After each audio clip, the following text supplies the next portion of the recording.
Well, good afternoon, everyone. Hope you're all having a positive Sabbath wherever you're hearing this message. Well, brethren, as I'm sure you're probably all aware, all of us in our individual Christian lives have our own personal struggles. And what I mean by that is, we all have our own failings, our own faults and personal sins that we have to struggle with to overcome to try to develop the character of God and Jesus Christ in our own lives and to try to model Jesus Christ's example. And those struggles that we go through tend to be unique to each individual. And what I mean by that is, we all have our own unique backgrounds and our own strengths and weaknesses, our own personalities. So we tend to struggle with various issues, and not everybody struggles with the same faults. But as we're going to see today in the sermon, the Bible tells us there's one particular area that pretty much all of us tend to fall short in. We all tend to have struggles with. And if it's something that if we don't get under control, can really kind of negate every other area that we've been successful at. And what I'm referring to is when it comes to taming our tongues. In other words, keeping our tongue under control so we don't sin with our mouth. We don't say things that we shouldn't say. Either speaking out, in anger and lashing out and saying things that we regret, or just, letting our carnality get to us and saying inappropriate things or sharing things that we shouldn't share with others. It's an area that all of us tend to fall short in one way or another. So what we're going to do today in the sermon is to look at what the Bible says about taming our tongues, and keeping ourselves from sinning with our mouths. So if you'd like a title for this sermon, it's Taming the Tongue. Again, Taming the Tongue. And to start off with, let's turn over to James chapter 3. Because we'll see here, as I mentioned in the introduction, James tells us that this is pretty much an area that all of us fall short on. Regardless of what our background is or, what our, individual personality is and strengths and weaknesses, when it comes to taming our tongues, we all tend to fall short. So let's start off in James chapter 3 and verse 1. It says, "My brethren, let not many of you become teachers, knowing you shall receive a stricter judgment. For we all stumble in many things. And anyone who does not stumble in word is a perfect man, able also to bridle the whole body." See, he directly says here, we all have our individual struggles, and again, those tend to be unique depending upon our personal backgrounds and our personalities and, individual strengths and weaknesses. But when it comes to keeping our tongue under control, that tends to be an area that all of us are lacking in one way or another. So picking up in verse 3, "Indeed, we put bits in horses' mouths that they may obey us, and we turn their whole body. Look also at ships. Although they are so large and are driven by fierce winds, they are turned by a very small rudder wherever the pilot desires. Even so, the tongue is a little member and boasts great things. See how great a forest fire a little fire kindles. And the tongue is a fire, a word of iniquity. The tongue is so set among our members that it defiles the whole body and sets on fire the course of nature, and it is set on fire by hell. For every kind of beast and bird, of reptile and creature of the sea is tamed and has been tamed by mankind. But no man can tame the tongue. It is an unruly evil full of deadly poison." In other words, again, it's an area that we all tend to fall short in one way or another. In verse 9, "With it we bless our God and Father, and with it we curse men who have been made in the similitude of God. Out of the same mouth proceed blessing and cursings, my brethren. These things ought not to be. Does a spring send forth fresh water and bitter from the same opening? Can a fig tree, my brethren, bear olives, or a grapevine bear figs? Thus no spring can yield both salt water and fresh." He's saying, unlike these other things in nature, the tongue can accomplish great good and can do great evil as well. In fact, the book of Proverbs warns us, if we don't tame our tongues, it can be the source of destruction to our own lives, and also can be a source of destruction to others that we know. In other words, it can cause damage to others, to innocent bystanders. And to see this, turn over to the book of Proverbs. It's Proverbs chapter 13. And we'll see here in verse 3 how our tongues can be our own doom. It says, he who guards his mouth preserves his life, but he who opens wide his lips shall have destruction. In other words, just to kind of put it in modern day terminology, the person who doesn't know when to shut up, when to tame their tongue, that can be the source of their own personal destruction.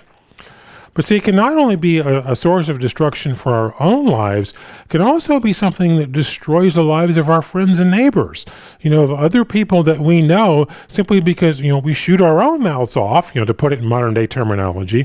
We can wind up doing great damage to other people. And to see that, turn over to Proverbs chapter 11, and we'll read here in verse 9. It says, the hypocrite with his mouth destroys his neighbor, but through knowledge the righteous will be delivered. So we can see it can be very important for us if we're going to live a Christian life and follow the example of Jesus Christ. One of the things we've got to get under control is controlling our tongue. Knowing when to shut up or just to restrain ourselves, to not lash out in anger, to not say things that we shouldn't say, to not share things that we shouldn't share, that it should be kept confidential. And we'll see as we go through this sermon, these are all issues that the Bible addresses. Because see, we started off in the book of James, and if you'll turn back over to the book of James, we'll see here what he directly tells us. That if we don't tame our tongues, it can pretty much negate every other area that we've successfully overcome in. And see this, turn over to James chapter 1, and we'll read here in verse 26.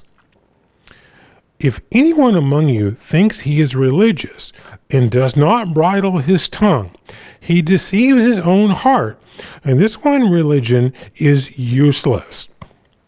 See, it's a very serious issue. And we're going to see later in this sermon, that the things that we can, the sins that we can commit with our tongues. Oftentimes we think of that as more of a minor offense, but we're going to see that God classifies it, right up there in the same category with murder and adultery and sexual immorality and other serious sins that we tend to again see as very very severe horrible sins. Well, the things that we can do with our mouths, just not being able to knowing when to keep our mouths shut, God classifies those sins in the same category, and we'll see that later in this sermon. Now, one of the areas where we typically tend to fall into, transgressing with our mouths, not appropriately keeping our mouths shut, is what we oftentimes refer to in our modern day terminology as gossip. And engaging in gossip or even facilitating gossip, as we're going to see here. Now, the Bible oftentimes uses a different term for this, particularly in the Old Testament.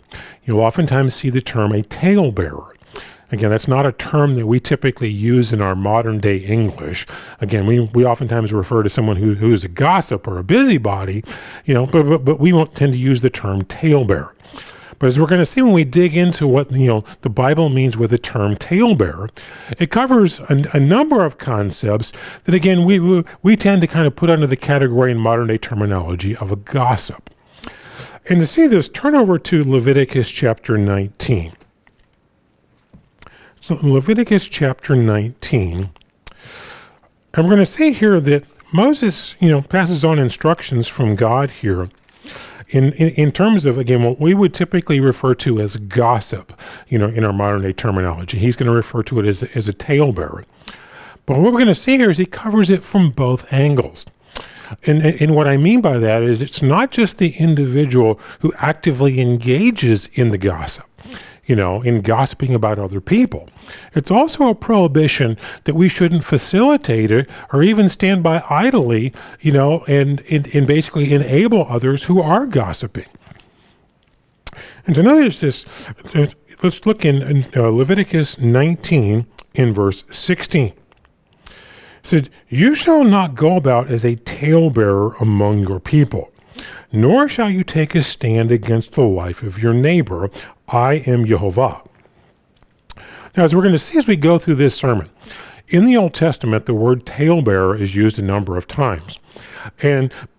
However, even though it's always the same word in English, in Hebrew there are three different words that are oftentimes translated as talebearer, and they have a variety of meanings. So now the word that's used here in verse 16, the Hebrew is transliterated into English as Rakil. It's Rakiyl, and Strong's number 4700. And the definition I'm going to share to you comes from the Complete Word Study Dictionary of the Old Testament by Warren Baker and Eugene Carpenter. And they define it as, quote, a masculine noun referring to gossip. It refers to spreading rumors or falsities about someone. It is always used in a negative manner. So such a practice was prohibited by the Mosaic Law. Wisdom literature condemns it. It entails revealing things that should not be made public. Now, notice in particular that last sentence there of revealing things that should not be made public. And the reason I mention that is, you could tell from the emphasis of the first part of the definition here. It was focusing on things that are false, when they were just slanders. In other words, they're not really true in the first place. In other words, either just outright lies that have been made up about somebody, or taking a situation and distorting the truth to the point that, you're basically just promoting a falsehood. In other words, the conclusions that you're putting forward because you've distorted what actually took place, is really just tantamount to a lie. Now, oftentimes that's how we think of gossip. But the reason I point out that it also includes sharing things that should not be shared is because oftentimes you'll hear people say, well, this isn't gossip because it's true. Because they think that, because information may be factually true, that somehow shields it from being gossip. And we're going to see as we go through this sermon that's not the case. Again, gossip does certainly include things that are just fabricated falsehoods, or again things where it was based upon a truth, but you've distorted it to the point that you basically just turned it into a lie. Of sharing those things, that's all what's being prohibited here is gossip. But let's also notice the second half of the verse here. Now, the way that this is worded in the New King James doesn't really give you a real clear idea of exactly what it's saying. And again, just to read this again, the second half of the verse from the New King James here. It says, nor shall you take a stand against the life of your neighbor. Now, that's not exactly real clear, and you go, okay, how exactly does that, connect with the first half of the verse? Well, the key to understanding is there's a Hebrew idiom here, kind of a figure of speech in Hebrew that we have to unpack to really understand what it's saying. And once we understand that, you'll see that second half of the verse is directly connected, to the meaning of the first half of the verse. And to clarify this, I'd like to quote from Hebrew scholar Nehemiah Gordon. You've probably heard me mention him in a number of my sermons if you've listened to much of my sermons over the years. As I mentioned in previous sermons, he's a Karaite Jew. What that means is, he's not a rabbinical Jew that believes in the rabbinical law. He's someone that just follows the Old Testament, but doesn't accept the New Testament as scripture as we in Christianity do. But he is an expert in Hebrew, and oftentimes it can be helpful in clarifying, what Hebrew, words and phrases are getting at. And what I'd like to quote from is from a transcript of a discussion he had with several other individuals, specifically giving commentary on Leviticus 19. And the section I'm going to read to you is his direct commentary specifically about verse 16, and particularly the second half of the verse. It says, quote, the second half literally says, don't stand by the blood of your neighbor or your fellow. That's a Hebrew idiom that means don't stand by idly and do nothing while you see someone else being harmed. That is, while you see their blood being spilled. So we're actually commanded here not to take a stance of inaction, but to actually take action when you see someone's blood being spilled. Then in a figurative sense, this connects to the first half of the verse, which is going about as a talebearer among your people. When you go about gossiping about somebody, that's figuratively spilling his blood. So don't stand by the blood of your neighbor also means don't stand by idly when someone is gossiping. There's a literal blood and there's a figurative blood. So what you can see here is the instruction that Moses is giving us here from God. It's not just the instruction of, don't actively be a talebearer, who's out, slandering other people. It's take an active stance when you see others doing that. In other words, don't just sit back and, and soak it up and listen to it and encourage them to engage in this behavior, voice objection to it. Or just simply get away from that individual if they don't, they won't stop this behavior. In which take an active stance against it is what he's getting at. Now, as I mentioned before, when I was, reading the definition of the Hebrew word there as talebearer in Leviticus 19. I mentioned that, the first half of the definition, focused on something that's just completely false. But the latter part of it also mentioned, not sharing something that should be kept secret. And the reason I pointed that out is again, I mentioned, in human nature, oftentimes we think of, well, this isn't gossip because it's true. Because we think that, if something is factually true, well, that excuses us, and now we're allowed to gossip about it. Well, that's not the case. Because turn over to Proverbs chapter 11 here. And notice here how it tells us that one of the things a talebearer does is share secrets. Share things that, in other words, that were told with them in confidence. Things that they were, when they received the information, the understanding was they were going to keep their mouth shut, and not go blabbing it to everybody else. But they wind up, running around because they think it's a hot gossip, and they want to share it with everybody that'll listen. And notice this in Proverbs 11 and verse 13. It says, a talebearer reveals secrets, but he who is of a faithful spirit conceals a matter. And then, in other words, a person who's behaving in a godly manner, they keep their mouth shut. They keep the matter private. Because they know that was the intention, when the person told them, this information. And again, it may be factually true, but that doesn't excuse us, sharing things that we shouldn't share with others. And just so you see this in greater detail, let me share with you the meaning of the Hebrew word here that's translated as secret. Because, the word for talebearer, that's the same word that we covered in Leviticus 19. But just notice here, again, the definition of the word for secret. This is transliterated into English as sod, S-O-D. It's Strong's number 5475.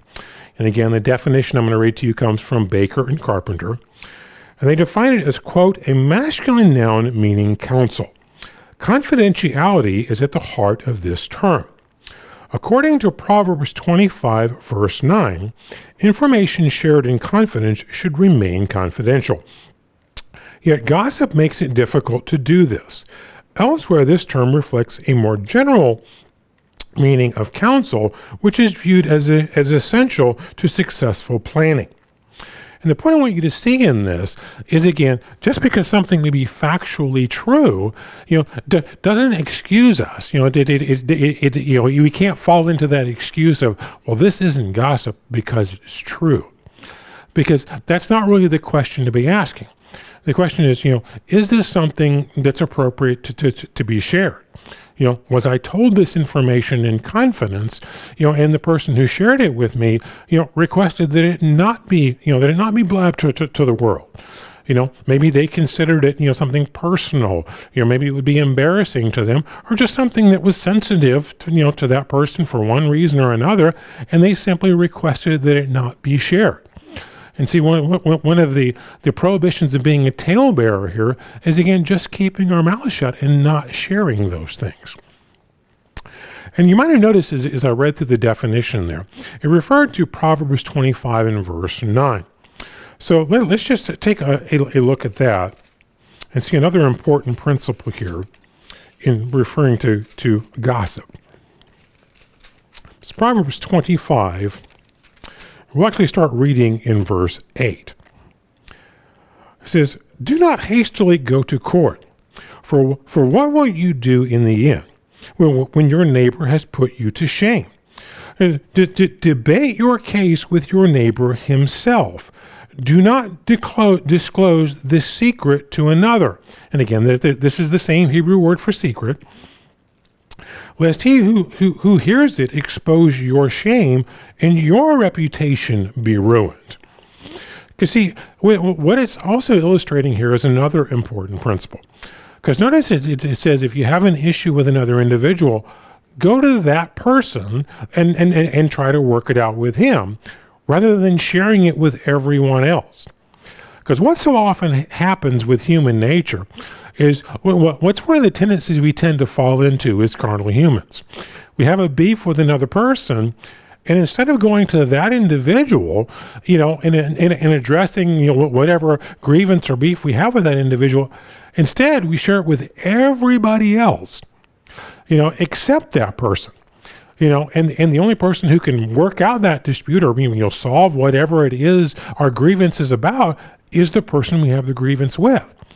But instead, our human nature, we tend to follow, to engage in gossip, which really just winds up not helping the matter at all, making things worse, and then just, can damage our own reputation, or damage us personally, or damage the reputation of the other individual. And this is what we're told, this is just not wise behavior and something we should avoid being a part of. But the Bible also tells us that we should personally avoid people who engage in divulging secrets that they shouldn't divulge. And to see this, turn over to Proverbs 20, and we'll read verse 19. It's Proverbs 20 and verse 19. See, he who goes about as a talebearer, and again, that's the same Hebrew word here that we covered in Leviticus 19 for talebearer, and we'll see later in the sermon there's two other Hebrew words that we'll cover that are also translated as talebearer, but this one is the same. He who goes about as a talebearer reveals secrets, and again, this is the same Hebrew word for secrets. But notice the second half of the verse. "Therefore, do not associate with one who flatters with his lips." Now, again, this is another case where the New King James translation of this doesn't really give us a clear picture of exactly, what this verse is getting at. Because, it talks about one who flatters with his lips. Now, if you're like me, when I think about, someone who flatters with their lips, you generally tend to think of someone who's just overly complimentary to someone else, in an insincere manner, because they're kind of trying to butter them up because they have a personal agenda. They're trying to get on their good side, because they got some agenda that they have that's motivating their behavior. That's oftentimes how we think of someone who's just overly flattering. Well, that's really not what this verse is getting at. Now, to give you a clearer translation of this verse, I'd like to read to you verse 19 from the Common English Bible. And here's how they translate it. "Gossips reveal secrets. Don't associate with those who talk too much." In other words, what it's saying is, if you notice an individual who has a track record of wanting to reveal everybody's secrets to you, that they want to tell you all about what other people told them in confidence, and they want to give you the latest hot gossip, that's somebody to avoid. Again, as we can see from what Moses told us in Leviticus 19, again we should voice objection to this. We should take an active stand, and let a person know you shouldn't be sharing this kind of stuff with me. If someone told you this in confidence and they wanted it to remain confident, this is inappropriate. I don't want to hear this. Don't be sharing this with me. And if this individual continues to engage in this behavior, don't associate with them. Because also think of it from a common sense point of view. If you've heard a lot of my sermons, you probably know one of my favorite sayings is the best predictor of future behavior is past behavior. Well, apply that to this situation.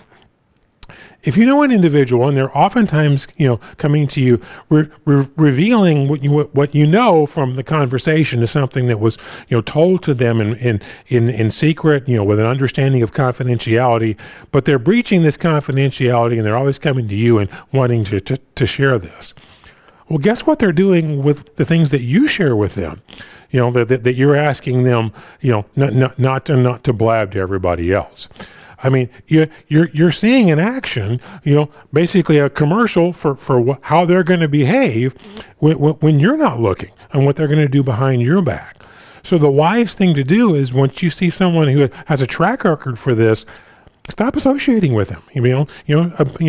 Basically, voice your objection, to this behavior.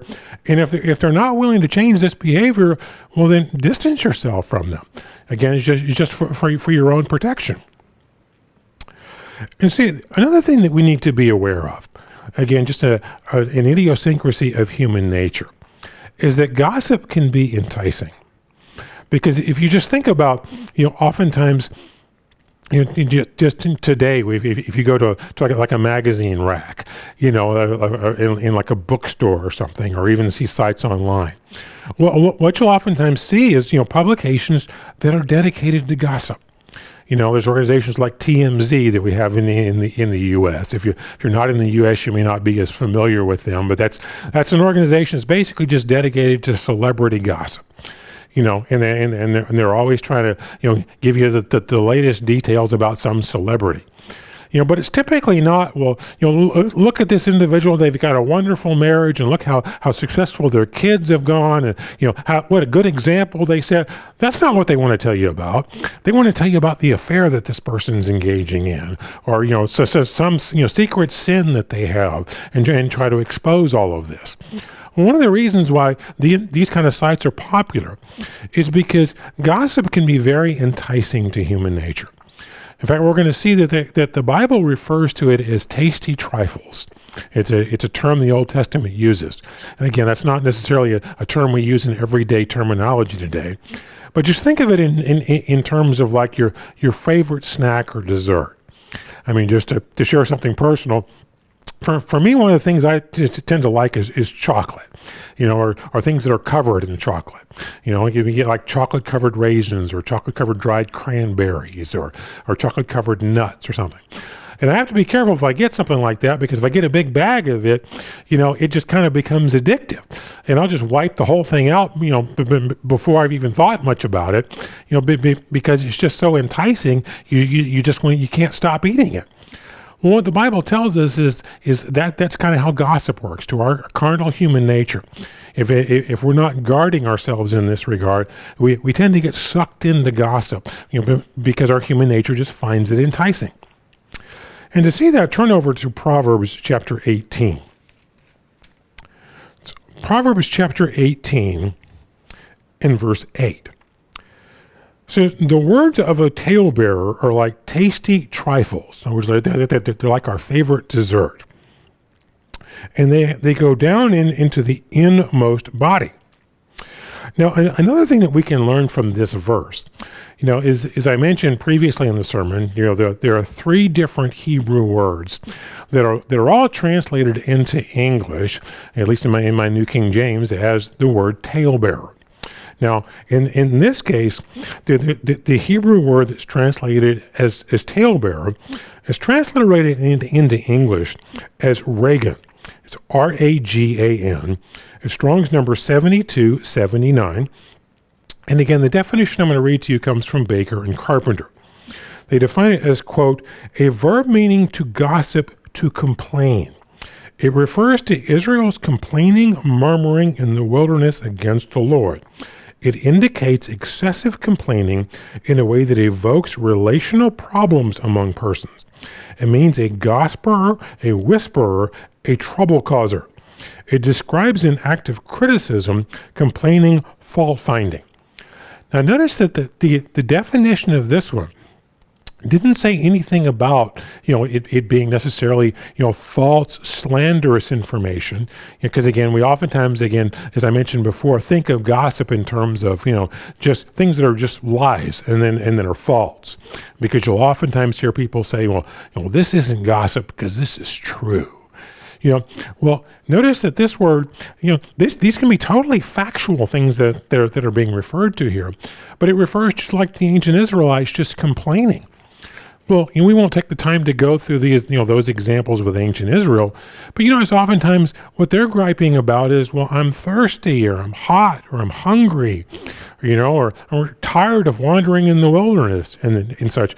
Well, these weren't factually incorrect. It wasn't a matter that they weren't really thirsty and that was a lie, or they weren't really hungry and that was a lie. These were true. They're just always complaining and fault finding, and always griping about their situation rather than being grateful. See, and what this tells us is that falls under gossip as well. Again, the Bible refers to this as a talebearer, but again, we don't typically use the term talebearer in our day-to-day English today. We oftentimes refer more often to gossip. But a gossip can also be, again, just someone who's constantly finding fault or constantly complaining, about things. That's something that we're supposed to avoid as well. And also turn over to Proverbs 26.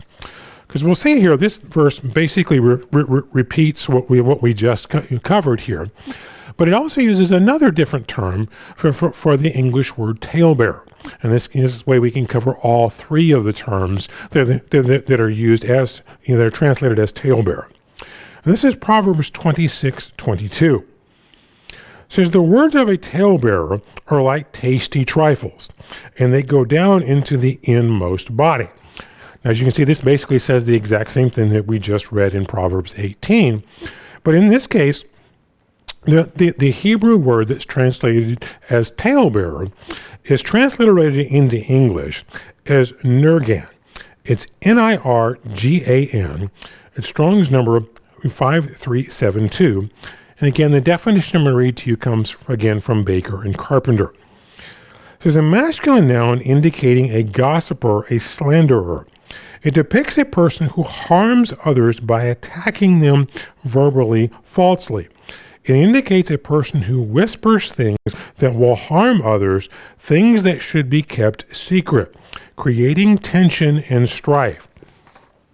See, once again, we have both the concept of something that's just completely false, that wasn't true in the first place, or again, has been so distorted and misrepresented, that it's basically a lie.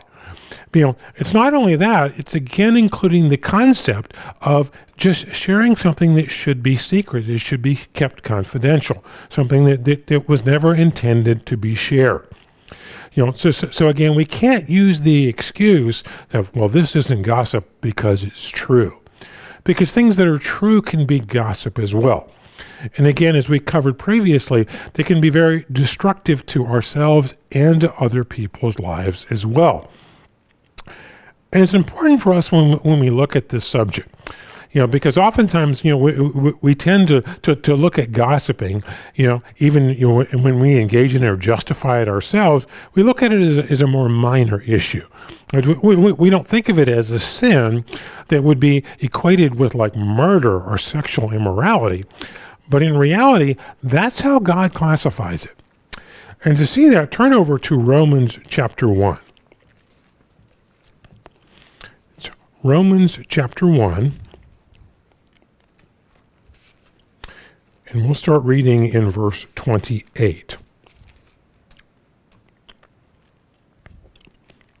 It says, and even as they did not like to retain God in their knowledge, God gave them over to a debased mind to do those things which are not fitting, being filled with all unrighteousness, sexual immorality, wickedness, covetousness, maliciousness, full of envy, murder, strife, deceit, evil-mindedness. They are whisperers, backbiters. Now notice the terms whisperers and backbiters. We're going to come back here in a minute to what the Greek means here in both of these cases. It's basically terms that we would refer to today as being gossips. But continuing in verse 30, haters of God, violent, proud, boasters, inventors of evil things, disobedient to parents, undiscerning, untrustworthy, unloving, unforgiving, unmerciful, who knowing the righteous judgment of God, that those who practice such things are worthy of death, not only do the same, but also approve of those who practice them. And before we go any further, notice that in verse 32. It just gave us these lists of, these heinous sins. And again, we'll understand in a minute here, whisperers and backbiters, what exactly that means, because again, that's referring to forms of gossip. But notice here, at the end, it referred to not only those who engage in the behavior, but those who approve of such things. Again, it's not only those who are actively doing them, but those who tend to facilitate, who kind of passively, facilitate this behavior. That's considered just as wrong. In other words, these are things we have to actively take a stand against. Now, as I mentioned here, it uses the words here in New King James as whisperers and backbiters. Now, what exactly are those referring to here? Now, what we're going to see here is this refers to, slander and gossip. And it's basically the concept of those who do it, kind of discreetly and privately, behind the scenes, behind other people's backs, or those who just do it very blatantly and openly. It's just covering both ends of that is what this is getting at. Now, to cover the Greek term here that is translated as whisperers. Now, I'm not even going to try to pronounce the Greek term here because I'm sure I'll butcher it, but I'll spell it for you. It's translated into English as Psithuristes, Strong's number 558. And the definition I'm going to read to you comes from the Complete Word Study Dictionary of the New Testament by Spiros Sahaites. He defines it as, quote, to whisper, a whisperer, a secret slanderer. It is similar to katalos, Strong's number 2637, an accuser, a backbiter who does his slandering openly. Because as you'll see here, the word backbiter, that's the word katalos that you just referred to here. And this is Strong's number 2637. And Sahaites defines this as to speak against, slanderous, a slanderer, backbiter. So what you can see is this is basically referring to, slanderous gossip, again, whether it's done, very, very quietly in hushed tones behind people's backs and we're more discreet about how we do it, or if we're just very outspoken and do it very openly. He's covering both concepts. But what I want you to notice is he puts it, ranks it among murder, among sexual immorality, all manner of evil. He considers it a very serious sin. So this is something we need to take very seriously when it comes again to taming our tongue and realize when we should shut up, when we should just not engage in behavior or allow our human nature to take control of our tongues. And to understand better how to do this, let's also look at sometimes some of the pitfalls that cause us to kind of slide into engaging in gossip. Because there's some common pitfalls, that if we're not aware of, that can allow us to kind of get sucked into to gossiping type of behavior, being either spreading secrets or just trying to tear other people down, out of our carnal human nature. And if we can kind of be aware of these motivations, we can kind of catch ourselves before we slide into this behavior. And one of them is having envy or pride.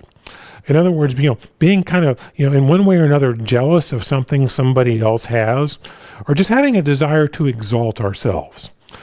Because sometimes in both of these behaviors, we can find ourselves criticizing or kind of tearing other people down. Whether it's just being openly slanderous and just blatantly malicious about it, or if it's, again, just kind of subtly through our human nature, just trying to kind of tear them down in an effort to try to exalt ourselves. Because oftentimes human nature will look at it like that. You know, that if we kind of dig at other people and kind of try to push them down, that somehow we're exalting ourselves. And to see a good example of this, turn over to Numbers chapter 12. We'll see here a situation where Miriam and Aaron both engaged in gossip about Moses. But we'll quickly see here that the issue that they're criticizing, Moses over, really isn't the real issue for them. That's really not what it's about. Because their real issue is, some underlying envy and jealousy of the role that Moses has in his relationship with God. And they're wanting basically to try to subtly tear Moses down to exalt themselves. Because, see, in this situation, not only is this, you kind of may see just group dynamics in terms of envying another person, in their role in the group. These three are also siblings. So I'm sure some sibling rivalry, plays a role in this as well. But let's start off here in Numbers chapter 12 in verse 1. It says that then Miriam and Aaron spoke against Moses because of the Ethiopian woman whom he had married, for he had married an Ethiopian woman. Now it says spoke against there, it really means like to criticize. And in fact, in my New King James, if you look in the margin, there's a little one next to the word spoke against, and in the margin it says criticize. Basically, they're criticizing Moses over this. But pay attention to verse 2, and we'll quickly realize that the marriage is not even really the issue here. The real issue here is, again, some envy and jealousy and pride issues that are motivating their behavior. This is in verse 2. And they said, has Jehovah indeed spoken only through Moses? Has he not spoken through us also? And Jehovah heard it. Notice here, it's not really about his marriage. That's just a way for them to try to pick at Moses. What their real issue is here is, well, aren't we just as good as him? Because see, Moses had a more significant role than him. And see, if you stop and look at the roles that they played, it wasn't like they were being ignored, and they didn't have significant roles as well. I mean, Aaron is high priest. I mean, the priesthood throughout all of Israel's history has been, they're the Aaronic priesthood. They're descendants of Aaron. He had a very significant role. The Bible directly tells us that Miriam was a prophetess. It wasn't like they were being neglected and they weren't being utilized as well. No, they were just envious of him, and their own pride was, they want to be in as exalted a role as Moses was in. And see, if we then just read the rest of this of how God's correcting them, it becomes very obvious that, again, the marriage issue that they're criticizing over, that wasn't even the real issue at all. The underlying issue was their envy and their pride. That's what was causing them to criticize and to gossip about Moses. So notice here, just pick up in verse 3 here. Now the man Moses was very humble, more than all men who were on the face of the earth. And suddenly Jehovah said to Moses, Aaron, and Miriam, come out, you three, to the tabernacle of meeting. So the three came out. And then Jehovah came down in a pillar of cloud and stood in the door of the tabernacle and called Aaron and Miriam. And they both went forward. And then he said, hear now my words. If there is a prophet among you, I, Jehovah, make myself known to him in a vision, and I speak to him in a dream. Not so with my servant Moses. He is faithful in all my house. I speak with him face to face, even plainly and not in dark sayings. And he sees the form of Jehovah. Why then were you not afraid to speak against my servant Moses? Notice when God comes to correct them, he doesn't even bring up the marriage issue that they were criticizing him for. because he knew that wasn't even the real issue to begin with. They were just envious of Moses' position. That's what was motivating their gossip. And pick up in verse 9. So the anger of Jehovah was aroused against them, and he departed. And then the cloud departed from above the tabernacle, and suddenly Miriam became leprous as white as snow. And then Aaron turned toward Miriam, and there she was a leper. And so Aaron and Moses, Aaron said to Moses, "O my Lord, please do not lay this sin on us, in which you have done foolishly, in which we have sinned.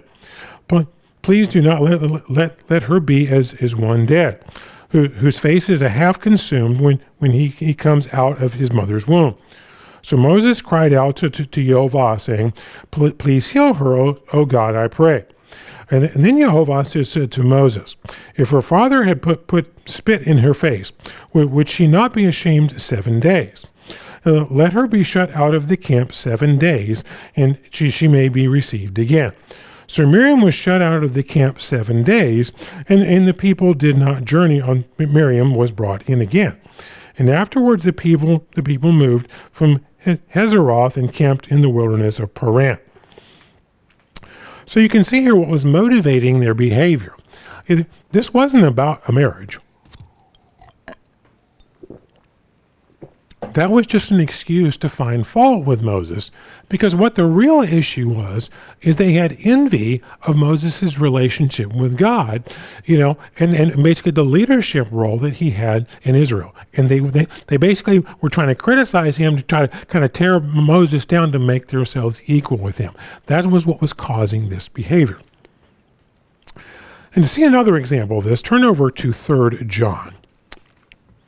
We'll see here in the New Testament a very similar type of example.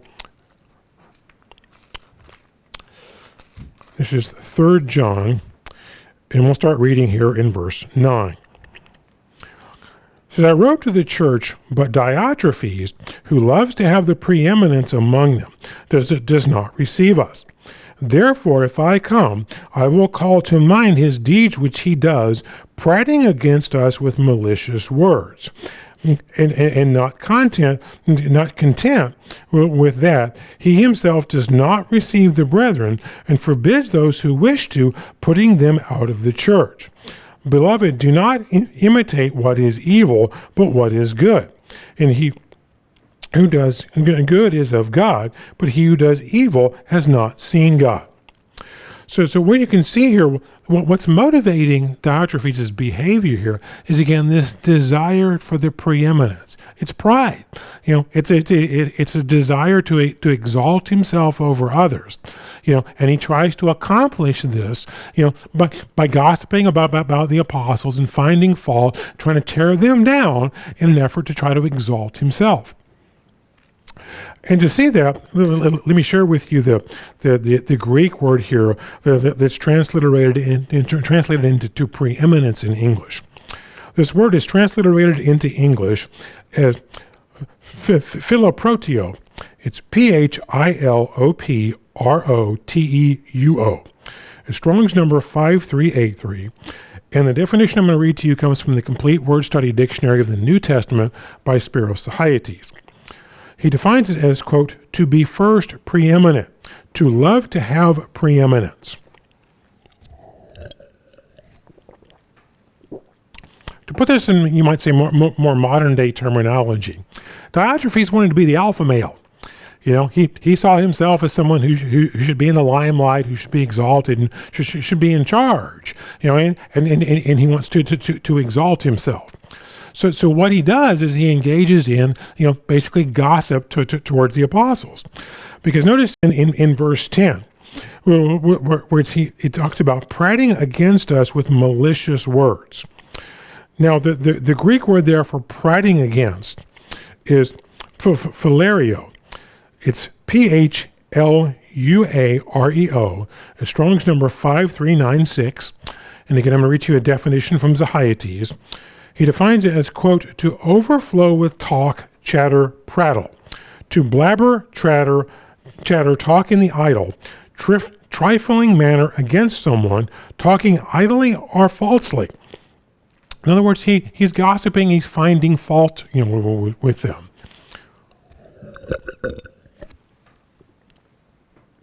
And again, a person can do this, not just from being, directly slanderous and making up lies about someone. They can do this even subtly. If they see that if they have an envy for someone else, and again, have that carnal human nature idea that, well, if I kind of just bring other people down, kind of tear them down, it somehow exalts me. What they'll oftentimes do is just find ways to take subtle jabs, just always kind of try to find fault in something to just try to pick at somebody, constantly to try to tear them down, to exalt themselves. But the motivation that comes from this, as I mentioned, is an envy and a pride. So we find ourselves at times, trying to always find fault with other people, even when we're having to be nitpicky about it. We need to ask ourselves, where's that coming from? Because is that really what this is about? Or is this about my own pride, my own desire to be exalted? And am I carnally thinking that if I kind of tear other people down, that somehow exalts myself? Because oftentimes what that does is it accomplishes the exact opposite. Because other people will see us not as, in a more exalted position. If they see you as the person who's always the fault finder, what happens is people just get annoyed by that, and they see you as less, and it doesn't wind up making you look stronger in their eyes. It eventually makes them annoyed and not want to be around you. And it just kind of accomplishes the opposite. And another common way that we can find ourselves kind of falling into gossip is if we're trying to use it, if we're talking about other people or criticizing or complaining constantly to kind of fill a void in our life. And to see an example with that, turn over to 1 Timothy chapter 5. So 1 Timothy chapter 5. So we'll see here the Bible uses a couple of examples of where people wind up engaging in gossip, really just out of an effort to fill a void in their life, rather than finding something more productive to do with their energy to fill that void. And to see an example of this, just start reading here in 1 Timothy 5 and verse 11. It says, "But refuse the younger widows, for when they have begun to grow wanton against Christ, they desire to marry, having condemnation because they have cast off their first faith. And besides, they learn to be idle, wandering about from house to house, not only idle, but also gossips and busybodies, saying things that they ought not.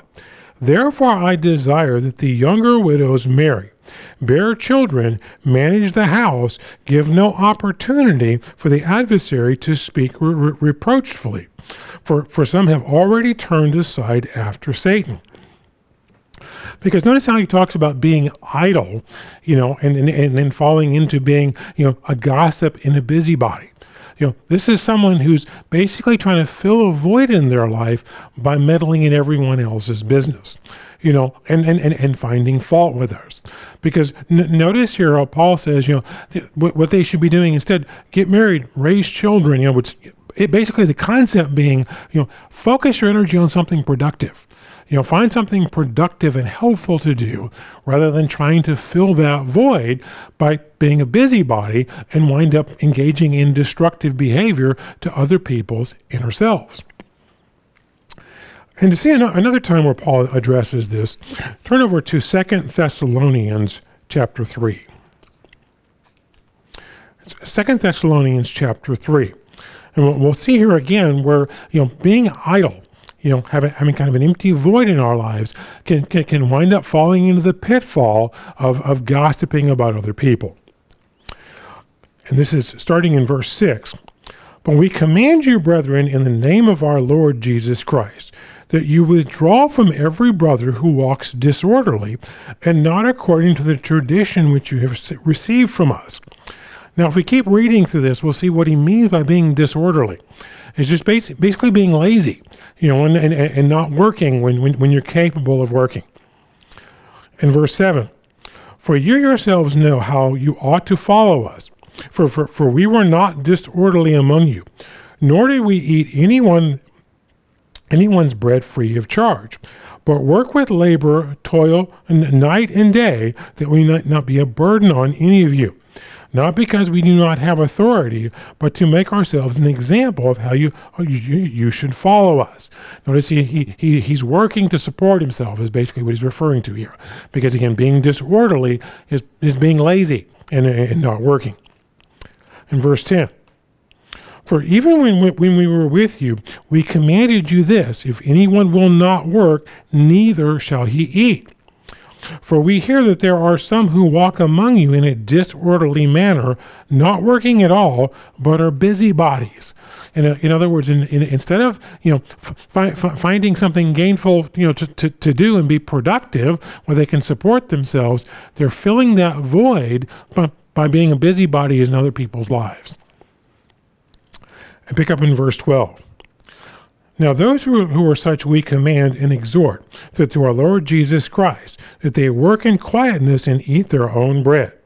But as for you, brethren, do not grow weary in doing good. And if anyone does not obey a word in this epistle, note that person and do not keep company with them, that they may be ashamed. Yet do not count on him as an enemy, but admonish him as a brother.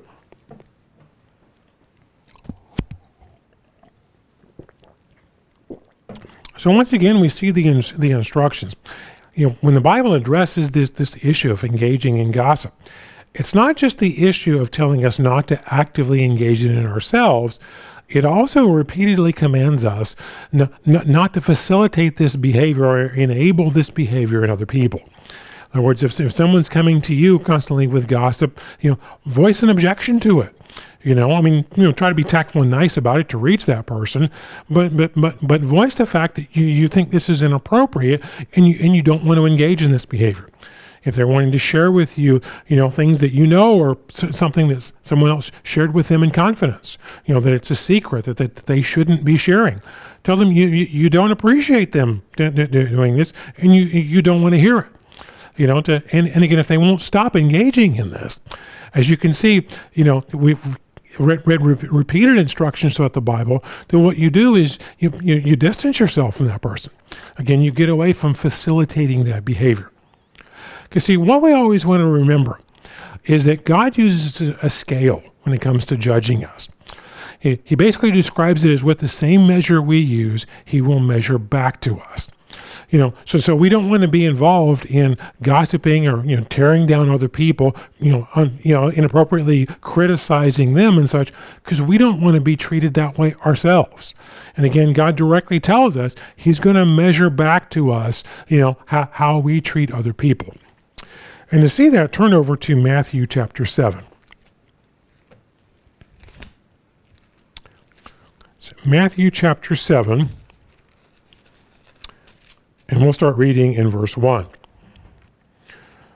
says, judge not that you be not judged.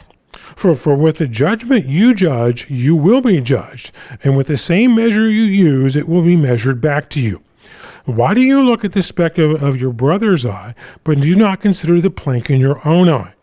Or how can you say to your brother, let me remove the speck out of your eye, and look, a plank is in your own eye.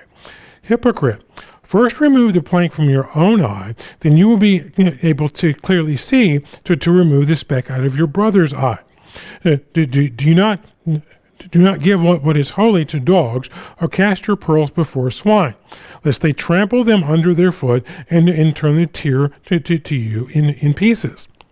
See, the thing to think about when we have that desire, that urge to share gossip or to be overly critical and fault-finding of others is, do I want other people talking about me like that? Do I want people sharing, my most embarrassing moments, or constantly bringing up, the things I've done in my past that I'd really rather people forget about. I'd really rather just put behind me and leave that in the past and be able to change my life. We always need to think about how would I want to be treated if I was on the other side on the other end of this? Because see, if we stop and frame it in that manner, that can cause us to pause before we shoot our mouths off. Before we start sharing things or being critical or saying things about other people that we wouldn't want said about ourselves. Because we also have to keep in mind that God directly tells us we're going to have to give an account for every word that we say. And to see that, turn over to Matthew chapter 12. It's Matthew chapter 12 and verse 33. It says, either make the tree good or its fruit good, or else make the tree bad and its fruit bad. For a tree is known by its fruit. Brood of vipers, how can you, being evil, speak good things, and out of the abundance of the heart the mouth speaks? A good man out of the good treasure of his heart brings forth good things, and an evil man out of the evil treasure brings forth evil things. But I say to you that every idle word men speak, they will give an account of in the day of judgment. For by your words you will be justified, and by your words you will be condemned. So see, when you stop and think of it in terms of I'm going to get judged, for everything I let come out of my mouth. Now, that's not a motivator to put a guard over our mouths. I don't know what is, because we all need to stop and think about that again. How would I feel on the receiving end if I was on the other end of this? Because if we stop and think about it in that context, that could cause us to pause before we allow ourselves to slip into the behavior of engaging in gossip. And as I mentioned also in this sermon, it's also, again, helpful for us to, when we find ourselves wanting to be critical of other people, and wanting to, we see that tendency in ourselves to want to tear other people down, stop and ask ourselves, is that really what this is about? Or do I just have a desire to fill a void in my life? Or do I have a just pride that I want to exalt myself? Or I want to try to look good in front of others? Because if we stop and question those motives, then we can understand ourselves and catch ourselves, not falling into that behavior. But as also mentioned throughout this sermon, when it comes to gossip, it's not just a biblical instruction for us to not engage in the behavior. We're also commanded to actively take a stand against it. In other words, when other people come to us with gossip, it's our responsibility to tell them, no, this is not appropriate. Again, we shouldn't be engaging this behavior, and I don't want you coming to me, and sharing this, and I don't want you sharing, other people's, secrets with me that they told you in confidence. If it was told to you in confidence, let it stay in confidence. And see, if we take that, type of behavior, not only can we guard our own mouths, from being able to, from engaging in sin and falling into the sin of gossip, but if we take an active stand against it to resist that, we can also help our brothers, our fellow Christians, in not engaging in gossip as well.